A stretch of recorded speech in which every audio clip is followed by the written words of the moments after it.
بسم الله الرحمن الرحيم.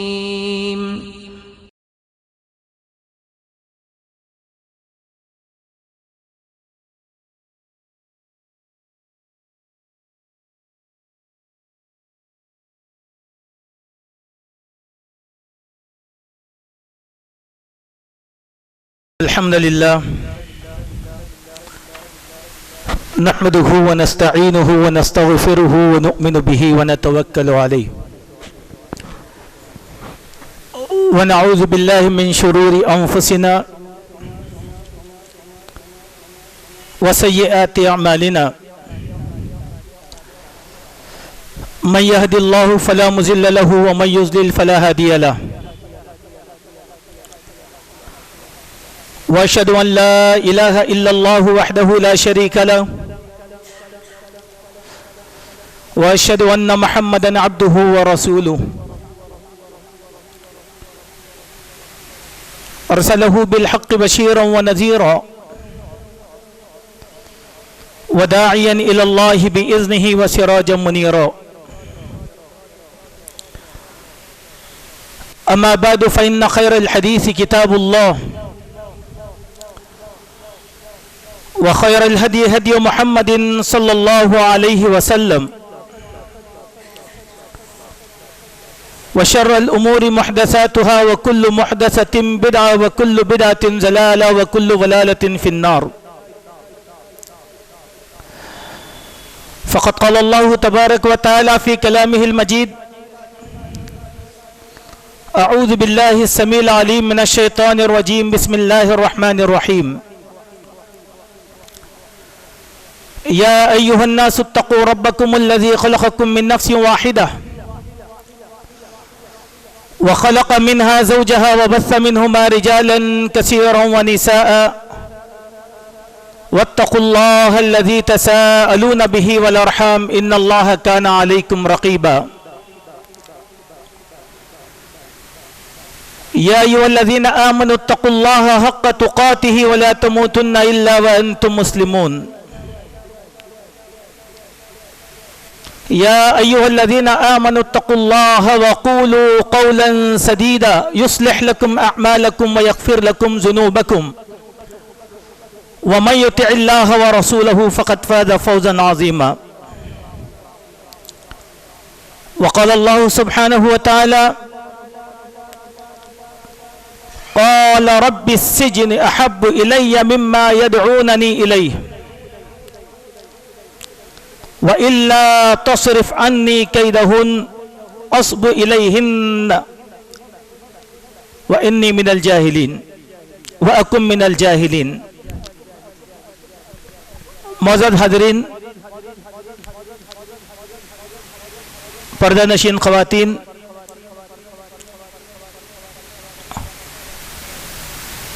سب سے پہلے میں اللہ تعالیٰ کا شکر بجا لاتا ہوں کہ اس نے مجھے مسلمان بنایا، انسان بنایا اور اپنی رحمتوں کی برکھا مجھ پر نازل کیا ہے، اور ہم سب بھی اللہ تبارک و تعالیٰ کی اسی لیے تعریف بجا لائیں. سبحان اللہ و بحمدہ سبحان اللہ العظیم. بے شمار درود و سلام ہو ہمارے نبی سید المرسلین والآخرین خاتم النبیین محمد رسول اللہ صلی اللہ علیہ وسلم کی ذات پر کہ آپ نے اللہ کا دین ہم تک مکمل طور پر پہنچا دیا ہے. اللہم صلی علی محمد وبارک وسلم تسلیما کثیرا. معزز حاضرین، پچھلے ایک ہفتے سے ہم اخبارات اور ذرائع ابلاغ کے ذریعے سے اس بات کو سنتے آ رہے ہیں اور اس کا مشاہدہ کر رہے ہیں کہ ہمارے ملک کی جو سیاست ہے وہ آہستہ آہستہ ہندوتوا کی طرف جا رہی ہے، جس کے لیے وہ ہتھ گنڈے، وہ حرکتیں اختیار کی جا رہی ہیں جو تاریخ کے اعتبار سے کوئی نئی نہیں ہے، سب سے پرانی ہے۔ اور ہندوستان میں رہنے والے مائنورٹیز، چاہے وہ مسلمان ہوں اور چاہے وہ دلت اور آدیواسی ہوں، ان لوگوں کو کمزور کرنے کی کوشش کی جا رہی ہے۔ ایک خوف کا ماحول تیار کیا جا رہا ہے، اور مسلمانوں کی مذہبی اور سیاسی دونوں طاقتوں کو اوقات دکھانے کی کوشش کی جا رہی ہے۔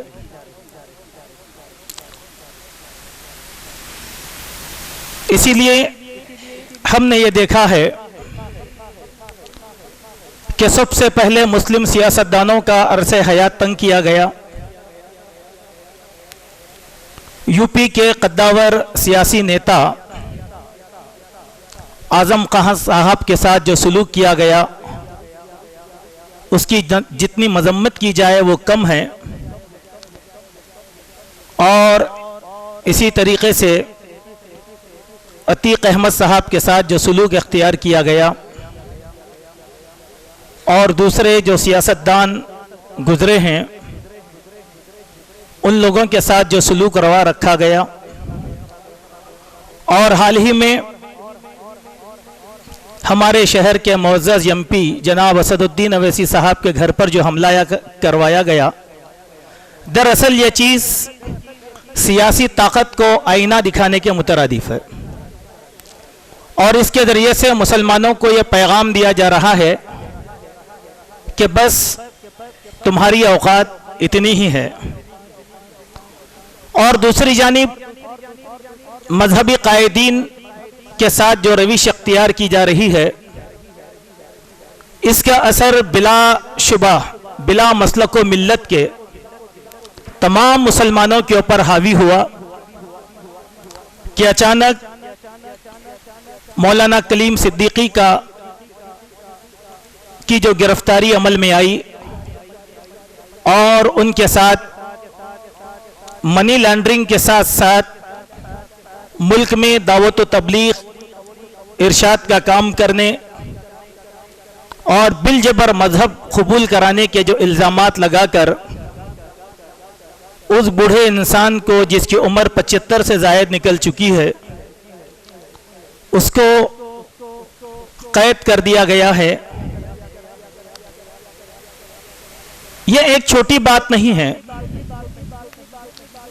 اور نہ کسی قسم کے کوئی گھبرانے کی بات ہے۔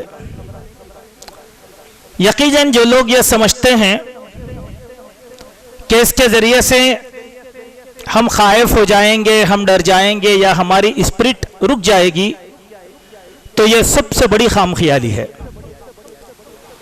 اور ہم تمام مسلمانوں کو ان واقعات کا ایسا اثر نہیں لینا چاہیے جو ہمارے اعصاب کو مزمحل کر دے، ہمارے جذبات اور احساسات کو ٹھنڈا کر دے، اور ہمارے دل میں خوف کی ایک جگہ بنا دے۔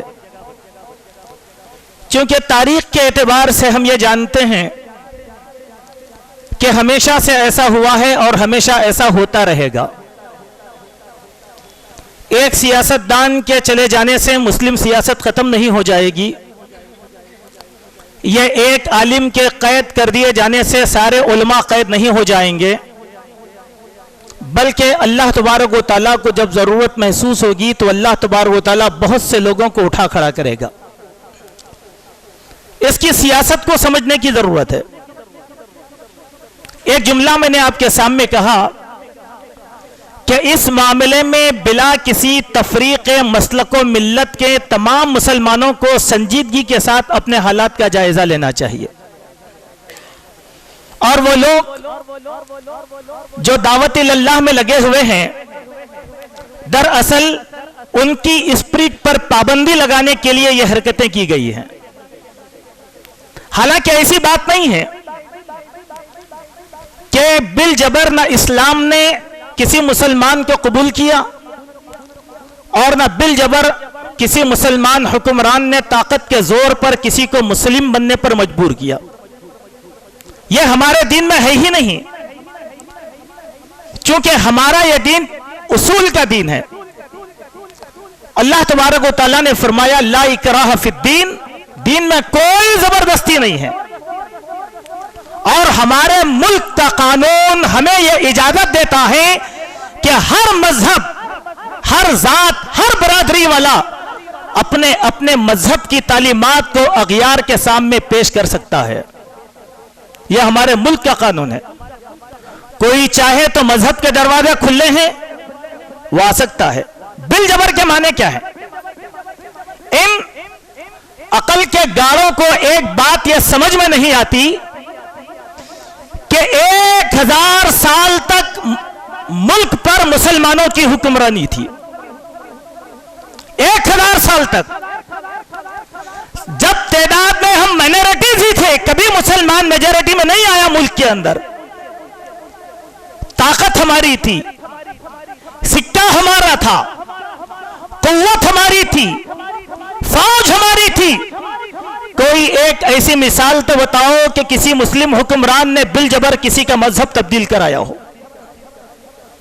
چاہے مغلیہ سلطنت کا کوئی بھی فرمان روا رہو، چاہے وہ آصفیہ حکمرانوں میں سے کوئی بھی رہو، چاہے مشرق اور مغرب ہند میں حکومت کرنے والا کوئی بھی مسلمان رہو، انہوں نے نہ ذات کا نعرہ دیا، نہ برادری کا نعرہ دیا، اور نہ بالجبر اسلام قبول کروایا. اور حتیٰ کہ تاریخ اگر آپ پڑھیں ہمارے بادشاہوں کی تو یہ ملتی ہے کہ کسی نے ابلاغ اور تبلیغ کے لیے بھی آزادانہ اجازت نہیں دی تھی. بتلائیے آپ کہاں پر ہے؟ سب ہندو مسلم شیر و شکر ہو کر رہا کرتے تھے. ہاں یہ الگ بات ہے، جس کو دین پسند آ گیا اس نے اسلام قبول کر لیا، لیکن طاقت کے زور پر نہیں.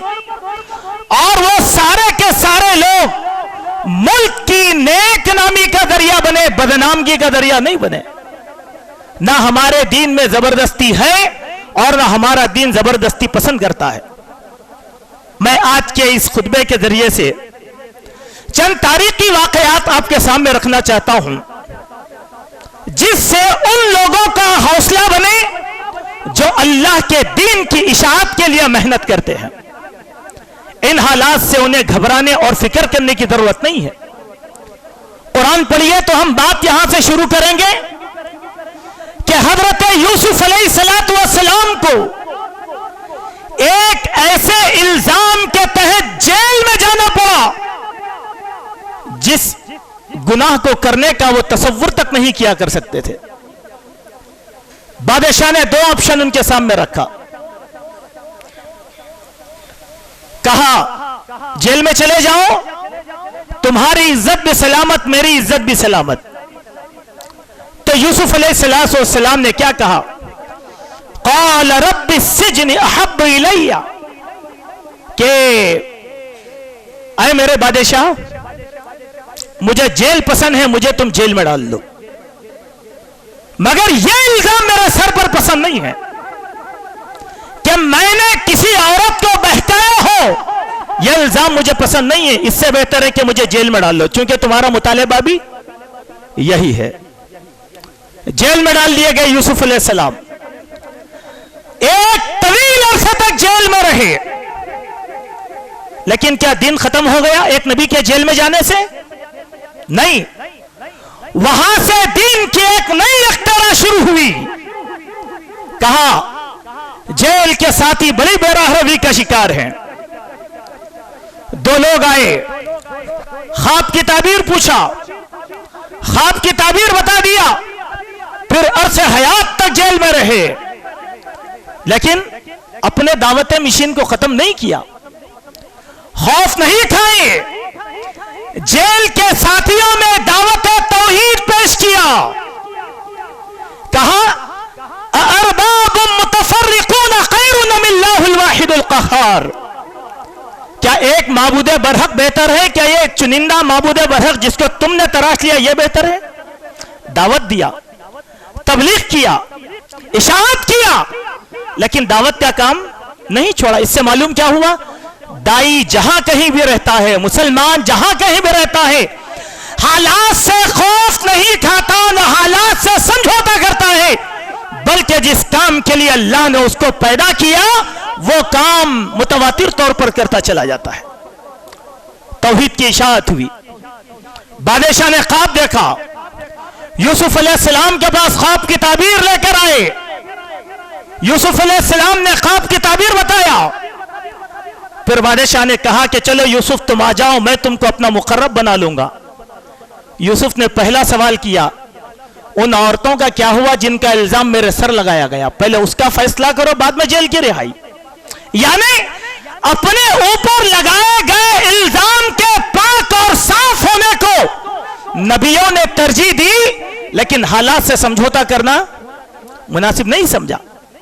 یہ ہوتا ہے اولو العزم لوگوں کا کام۔ یہ تاریخ کا پہلا واقعہ ہے کہ ہمارے نبی یوسف علیہ السلام طویل عرصے تک جیل کی صعوبتیں برداشت کرتے رہے۔ ایک اور واقعہ، یہ تو پہلا واقعہ تھا۔ دوسرا واقعہ، پیارے نبی جناب محمد رسول اللہ صلی اللہ علیہ وسلم کی بات کرو۔ جب آپ نبی بن کر آئے، علانیہ دعوت دیا، اس وقت تک ہی مسلمان کمزور تھے۔ یہاں ایک غلط فہمی کا ازالہ میں آپ کے سامنے کرنا چاہتا ہوں۔ بہت سے لوگوں کے درمیان یہ بات ذہن نشین ہے کہ ہندوستان میں مسلمان کمزور ہیں، مکی دور میں ہیں۔ یہ کہنے والے سب سے بڑے روئے زمین کے بزدل لوگ ہیں۔ کون کہتا ہے کہ مکے میں مسلمان کمزور تھے؟ آغاز اسلام میں جبکہ تعداد مسلمانوں کی صرف 27 تھی تو مسلمان کمزور تھے، لیکن جب حمزہ اور عمر اسلام لے کر آئے تو مسلمان طاقتور ہو گئے۔ اس کے بعد سے مصائب کا کوئی سلسلہ بتاؤ مکے کی تاریخ کے اندر، کوئی نہیں بتا سکتا۔ ہوا یہ، حمزہ مسلمان ہو گئے، عمر مسلمان ہو گئے، دعوت و تبلیغ پر قدغن لگانے کے لیے مشرکین نے اللہ کے نبی سے مذہب کی سودے بازی کرنا چاہا۔ کہا اے محمد، تمہارے اس کام سے تم دولت مند بننا چاہتے ہو، عرب کی پوری دولت تمہارے قدموں پر نشاور کر دی جائے گی۔ اگر اس کام کے ذریعے سے عرب کے کسی ممتاز قبیلے کے داماد بننا چاہتے ہو تو یہ بھی منظور ہے۔ پھر کہا اگر اس کام کے ذریعے سے ہمارے سردار بننا چاہتے ہو یہ بھی منظور ہے۔ اللہ کے نبی صلی اللہ علیہ وسلم ان کی ہر پیشکش کو مسترد کرتے رہے۔ یہ ایک بہت بڑا زخم تھا اہل مکہ کے لیے۔ حمزہ گئے، عمر گئے، سودے بازی بھی ناکام ہو گئی۔ اب تیسری بات کیا ہوئی؟ اب چوتھی بات جو مشرکین کو کھٹک رہی تھی وہ یہ کہ بنو ہاشم کے کافر اور بنو ہاشم کے مسلمان بھی متحد ہو گئے محمد کی مدد کے لیے۔ اب کیا کیا جائے؟ یہ چاروں باتوں کو دیکھ کر ان لوگوں نے ایک سازش رچی، وادی محصب میں بیٹھ کر خید بن کنانہ کے قبیلے میں سارے سردار جمع ہوئے۔ کہا اس صورتحال سے محمد کو روکنے کے لیے کیا کیا جائے؟ کہا محمد پر ماشی بائیکاٹ۔ دوستو یہاں صرف میں واقعات سناؤں گا، وقت بڑا کم ہے، لیکن عقل مند جو ہے وہ اپنے نتیجے کو پہنچنے کی کوشش کرے۔ کیا کہا؟ معاہدہ تیار کیا سارے سرداروں نے۔ معاہدہ کیا تھا کہ بنو مطلب کے خلاف یہ معاہدہ طے ہو کہ نہ ان کے گھرانے سے شادی کی جائے، نہ ان کی بچی سے نکاح کیا جائے، نہ ان کے بچے سے نکاح کیا جائے۔ دوسرا، نہ ان سے خرید و فروخت کی جائے، نہ ان کے ساتھ میل جول رکھا جائے، نہ ان سے دوستی رکھی جائے، کوئی بھی ان کے گھر نہ آئے نہ ان کے گھر جائے، اور یہ معاہدہ اس وقت تک قائم رہے گا جب تک کہ بنو مطلب محمد کو ہمارے حوالے نہ کر دے تاکہ ہم محمد کو قتل نہ کر دیں. پھر کہا کہ اگر بنو مطلب کی طرف سے کوئی کمپرومائز والی بات اگر کی جائے صلح صفائی کی تو اس کو بھی قبول نہیں کیا جائے گا. یہ معاہدے لکھ کر کعبۃ اللہ شریف پر ٹنگا دیا گیا تاکہ ساری دنیا سے آنے والے لوگ ان معاہدوں کو پڑھ لیں اور اللہ کے نبی کا بائیکاٹ کر دیں. اس کے بعد کیا کیا؟ جبرن بالجبر، طاقت کے زور پر سارے بنو المطلب کو سوائے ابو جہل اور ابو لہب کے ساروں کو شیبہ ابی طالب میں 3 سال کے لیے محصور کر دیا گیا. 3 سال کے لیے شیبہ ابی طالب میں محصور کر دیا گیا. 3 سال کے لیے. اور صورتحال کیا تھی شیبہ ابی طالب کی؟ سبحان اللہ، نہ کھانے کے لیے کچھ نصیب ہوتا، نہ پینے کو پانی میسر ہوتا. حج کے دنوں میں، حرمت والے مہینوں میں اس گھاٹی سے نکلنے کی اجازت ہوتی تو باہر نکلتے اور اپنا راشن اسٹاک کر لیا کرتے تھے. اور وہ بھی کیسے؟ بنو المطلب کے بچے، معصوم بچے بل بلا کر روتے ہیں تو ان کی چیخوں کی آوازیں گھاٹی کے باہر سنائی دیتی ہیں. پتے کھا کر زندگی گزارنے پر مجبور ہو گئے. حضرت سعد بن ابی وقاص رضی اللہ عنہ بیان فرماتے ہیں کہ ایک رات میرے ہاتھ سو کا چمڑا لگا، میں نے اس کو صاف کیا، پانی میں بھگویا اور وہ کھانے پر ہم مجبور ہو گئے شیبہ ابی طالب میں. پھر بات یہ تھی کہ جب بھی باہر نکلتے حرمت والے مہینوں میں اناج خریدتے تو مشرکین مکہ لپکتے اور اناج خرید لیتے، مسلمانوں کو اناج خریدنے کا موقع نہیں دیتے تھے. اب وہ تو اسٹاک والا زمانہ نہیں تھا، دور سے مال آیا خرید لیا، جس کو ملا سو مل گیا. آج کا زمانہ نہیں تھا کہ گوڈاؤن بھرے ہوئے ہیں. ایسے مشکل کے عالم میں وہ لوگ پھنسے رہے. پھر اس کے بعد حضرت حکیم بن حزام بیان فرماتے ہیں جو حضرت قتیجہ کے بھتیجے تھے کہ میں اپنی پھوپھی کو دینے کے لیے تھوڑی سی گیہوں تیار کیا تاکہ شیبہ ابی طالب میں بھیج دوں وہ لوگ کھا سکیں. ابو جہل لڑ گیا اور بھیجنے نہیں دیا. ابو البختری نے مخالفت کی، تب جا کر وہ گیہوں قطیعۃ الکبریٰ تک پہنچی. اسی کے ساتھ ساتھ ابو طالب جو اللہ کے نبی کے چچاؤں میں بڑے محبوب تھے، ان کو بڑی فکر لاحق تھی کہ یہ موقع پا کر کہیں یہ لوگ میرے بھتیجے کو قتل نہ کر دے. تو اللہ کے نبی جہاں بستر پر سوتے تھے تو ابو طالب ایک منصوبہ بنا کر رات کے اندھیرے میں بستر تبدیل کر دیا کرتے تھے. کہتے کہ بھتیجے تم اپنا بستر نہیں چھوڑنا، رات کو تم اس مقام پر سو، اور نبی کے مقام پر اپنے کسی بھتیجے کو سلا دیتے یا اپنی اولاد کو سلا دیتے کہ دشمن موقع پا کر نبی کا خاتمہ نہ کر دے. تو یہ شیبہ ابی طالب کا قید خانہ تھا. 3 سال تک رسول اللہ صلی اللہ علیہ وسلم مظلومیت کی حالت میں وہاں پر رہے، اور بنو المطلب کے بچے، عورتیں سارے کے سارے محصور کر دیے گئے. ایک وقت آیا کہ اہل مکہ ہی نے مداخلت کی اور اس معاہدے کو پھاڑ کر پھینک دیا اور نبی کریم صلی اللہ علیہ وسلم اور آپ کے خانوادے کو آزاد کروایا. اور اس کے بعد اللہ کے پیارے نبی صلی اللہ علیہ وسلم شیبہ ابی طالب سے نکلے، پھر دعوت و ارشاد کا کام شروع کر دیا. بات کیا ہے میرے بھائی؟ قید و بند کسی مسلمان کے لیے کوئی نئی سزا نہیں ہوتی، یہ تو پرانی سزا ہے. شاعر نے کہا تھا یہ شہادت کا ہے، الفت میں قدم رکھنا ہے. لوگ آسان سمجھتے ہیں مسلمان ہونا. آئیے میرے مومن بھائیوں، میں اسی قید خانے کا ایک واقعہ آپ کو سناتا ہوں جو بخاری شریف کے اندر وارد ہوا. عوف بن مالک اشجعی رحمت رضی اللہ عنہ،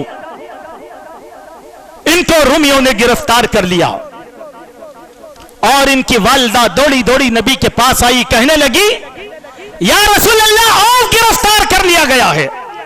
نہ جانے دشمنوں نے ان کے ساتھ کیا معاملہ اختیار کیا. اور دوستوں اللہ کے نبی نے کیا پیاری حکمت بتائی. کہا کہ ماں تم جاؤ اور کثرت کے ساتھ اللہ تعالیٰ سے دعا کرو. اور دعا کیا تھی؟ لا حول ولا قوت الا باللہ. کثرت کے ساتھ پڑھو، کثرت کے ساتھ پڑھو.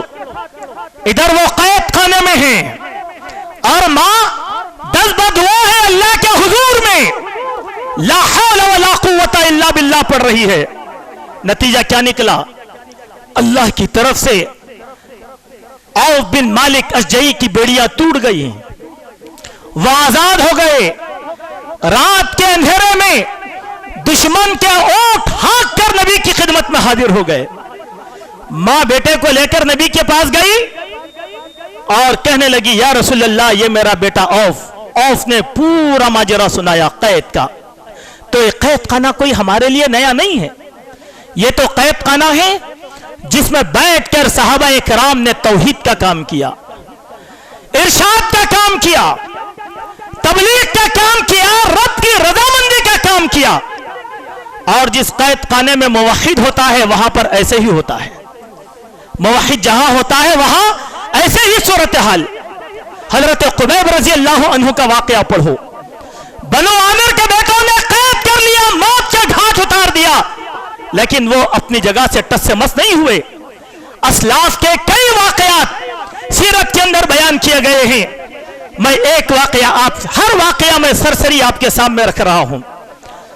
حضرت امام احمد بن حنبل، امام اہل السنہ کا خطاب جن کو دیا گیا تھا، خلق قرآن کا مسئلہ پیش آیا مامون رشید کے زمانے میں، اور یہ 4 خلیفاؤں تک یہ فتنہ چلتا رہا.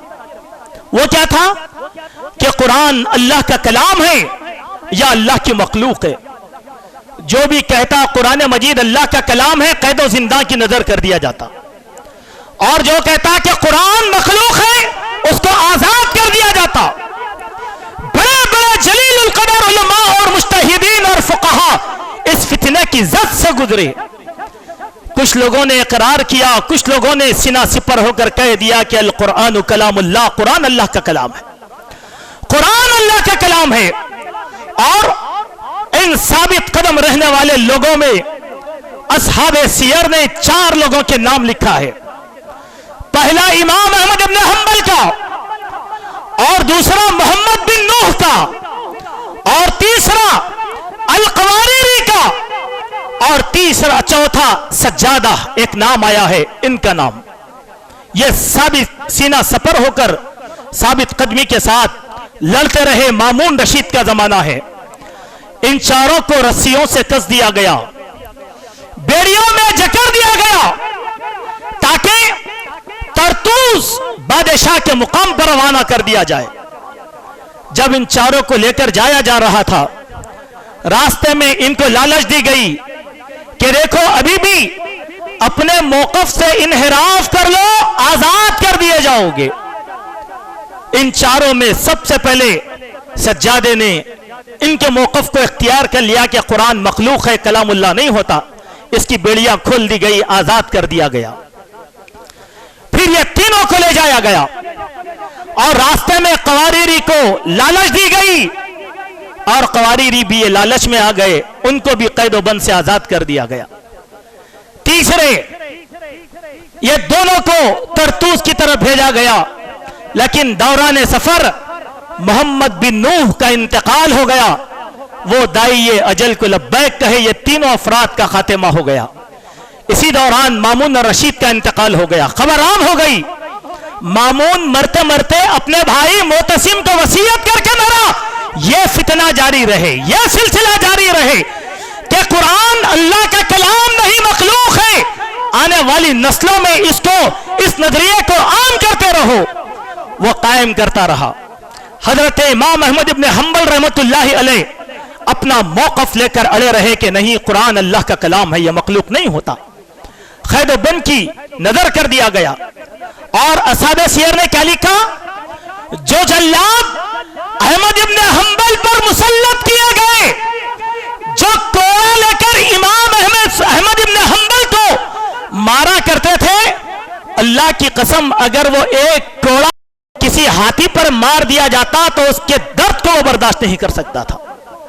احمد ابن حنبل پر یہ سلسلہ لگاتار جاری رکھا گیا حتیٰ کہ امام احمد کی سیرت میں یہ بات آئی کہ ان کی پیٹھ کا ایک حصہ سند ہو کر مردہ ہو گیا تھا جس کو ان کے ایک شاگرد نے جو حجام تھے آپریشن کر کے نکالا تھا. یہ صعوبتیں کس لیے برداشت کی؟ یہ صعوبتیں اسلاف نے کیوں برداشت کی؟ اس بات کو ہمیں جاننا ہے اور اسی بات کو ہمیں پہچاننا ہے.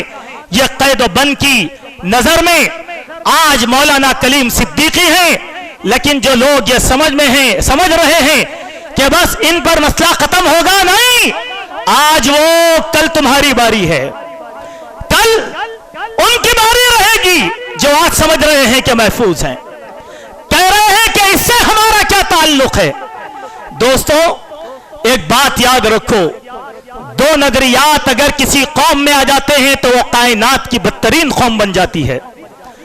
ایک بزدلی اور دوسری خود غرضی، اور آج امت مسلمہ میں دونوں چیزیں آ چکی ہیں. ہم بزدل بھی ہیں اور خود غرض بھی ہیں. ہم یہ سمجھتے ہیں کہ اس مسئلے سے ہمارا کیا تعلق ہے، نہیں ہے، ہرگز نہیں. کل باری آئے گی ارشد مدنی کی، اس کے بعد باری آئے گی اصغر علی امام مہدی کی، جب کیا کرو گے؟ ہر چھوٹے کی باری آئے گی، ہر بڑے کی باری آئے گی. کیوں؟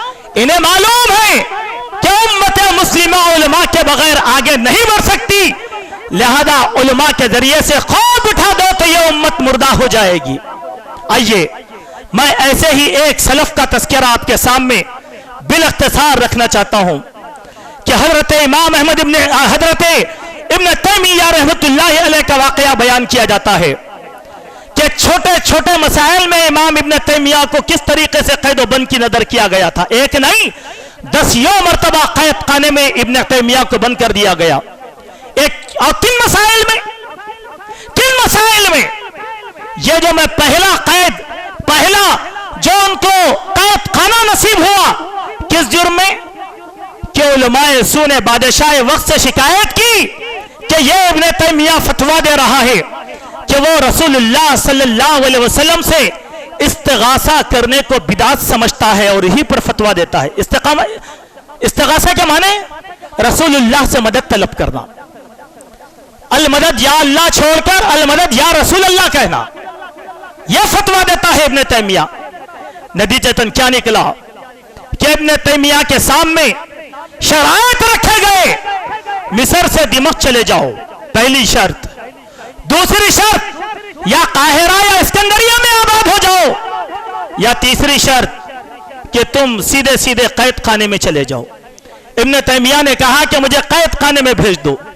وہ قید خانے میں چلے گئے اور حارت الدیلم کے نام کا ایک قید خانہ تھا جس میں اونچے درجے کے قیدیوں کو رکھا جاتا تھا. اکثر قیدی وہاں پر سرکاری کھانا کھاتے اور سرکار کے کپڑے پہنتے، شطرنج کھیلتے، لہو لعب میں مبتلا ہوتے، نمازوں سے کوئی تعلق نہیں، روزوں سے کوئی تعلق نہیں. ابن تیمیہ نے کیا کیا؟ موقع ملا تو قیدیوں پر دعوت توحید پیش کر دیا، ان کی اصلاح کا کام کر دیا. دیکھتے ہی دیکھتے سارے قیدی نیک اور ایماندار بن گئے، موحد بن گئے. اور ہوئی کیا؟ جن لوگوں کی صدا ختم ہوئی ان سے کہا کہ چلے جاؤ گھر کی طرف، کہا کہ نہیں، ابن تیمیہ کی صحبت میں رہیں گے بس. دیکھو ایک موحد یہ کام ایک بار میں کئی مرتبہ. ایک اور واقعہ کہ اللہ عرش پر ہے، مستوی علی عرش اللہ تعالیٰ. اللہ تعالیٰ ہر جگہ موجود نہیں ہے، یہ مسلک سلف کا عقیدہ ہے. ذات کے ساتھ، قدرت کے ساتھ اللہ ہر جگہ موجود ہے، لیکن ذات کے ساتھ اللہ عرش پر مستوی ہے. ابن تیمیہ نے فتویٰ دیا، لوگوں نے بادشاہ کو شکایت کی. نتیجہ کیا نکلا کہ ابن تیمیہ کو برج کے قید خانے میں قید کر دیا گیا اس مسئلے کی وجہ سے. پھر اس کے بعد تیسری مرتبہ ابن تیمیہ کو قید کیا گیا. مسئلہ کیا تھا؟ ابن تیمیہ نے فتویٰ دیا کہ نبیوں اور صالحین کی قبروں پر سفر کی نیت سے سفر کرنا جائز نہیں ہے.